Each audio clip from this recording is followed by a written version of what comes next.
The hit he took from Deion Jones, yeah. You remember that NFC Championship game, Crumpler took a huge hit from Brian Dawkins as well. So Vick took a huge hit 2 years before in 2002, and in 2004, Crumpler took a huge hit. So Vick takes the hit, and then he gets called back for holding on Travis Claridge. But then we play him 2 years later. Warwick Dunn scores to tie it. That was the wild. We got video of like 11 Alive was there. Place went. It's like being there live. It was crazy. Yeah. But neither one of those teams were get over the hump teams, really. You know, they were good teams, but we were playing on the road. It was cold. Yes. We weren't, we didn't have, like, the Matt Ryan years, you look personnel-wise and you go, like, we got more personnel. Yeah. And we're playing inside. Yeah. And whether it was, you got Julio and Roddy, and you got Matt. And then you got, what was it when we won the week before the Philly is when we ran for 350 yards. T.J. Duckett and Warwick Dunn. Yeah, well, against St. Louis. Remember we ran for 350 yards in that game? I think it was like either the first or second play of the game. Vic took off and ran for like 50-some yards himself. It was the Rams. It was at home, right? Yeah. Would you say the Michael Vick Saturday night return after injury against Carolina is one of the best scenes ever in the Georgia Dome? 100%.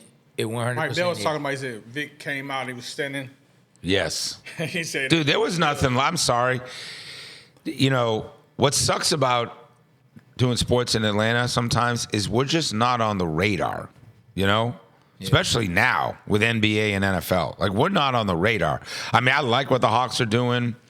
Reese Shea's nice, Dyson, all that. But nobody's talking. Falcons, forget about it, 7 years out of the place. Back then, Mike Vick was the biggest thing in professional sports. Everybody was trying to call you guys and wanting to scoop. And Atlanta, you did not miss a Michael Vick start. I try to explain, like, there was no way. I got a press pass. I've had it for years. Listen, you get spoiled. You don't have to go to every game. Mike Vick, you do not miss a game. Yeah, not at all. And it was we just want to be relevant. 100%.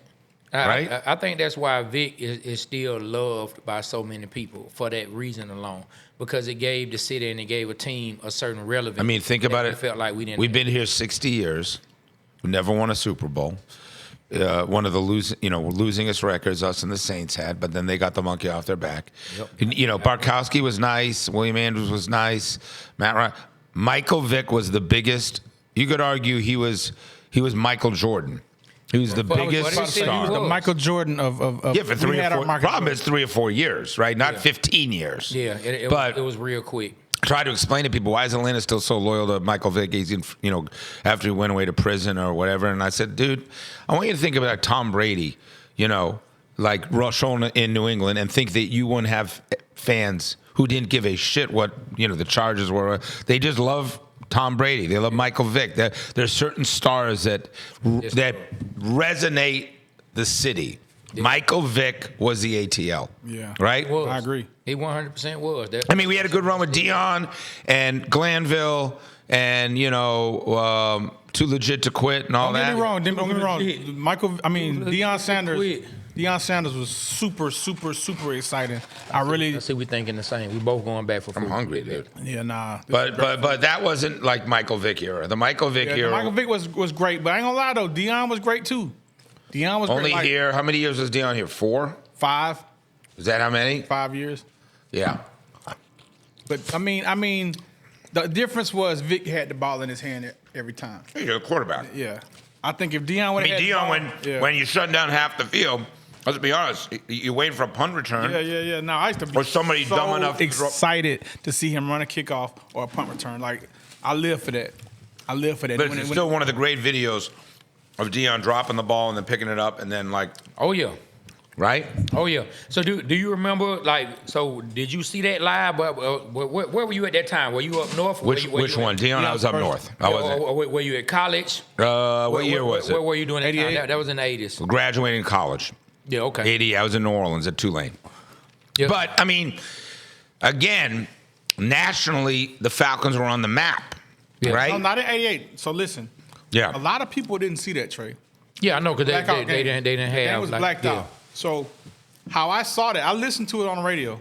how I saw that, I had to wait till the Channel 5 news come on to see what happened, but I heard it. Because we were blacked out.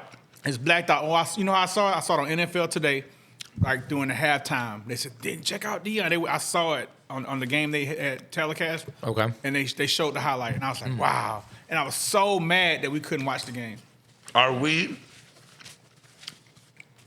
close to having that kind of mojo with anybody in town right now? I think so.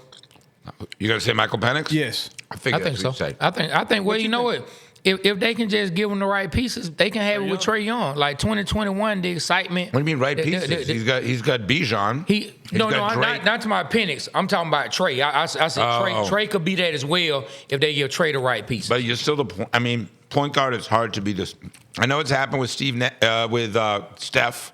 We need a big guy. We need an NBA All-Star big guy. Like a 5, like a center. 5'4". I think so. I think. Well, we're on the air right now. Our rookie had 38 last night. Yeah, he did. Here's the best news, right?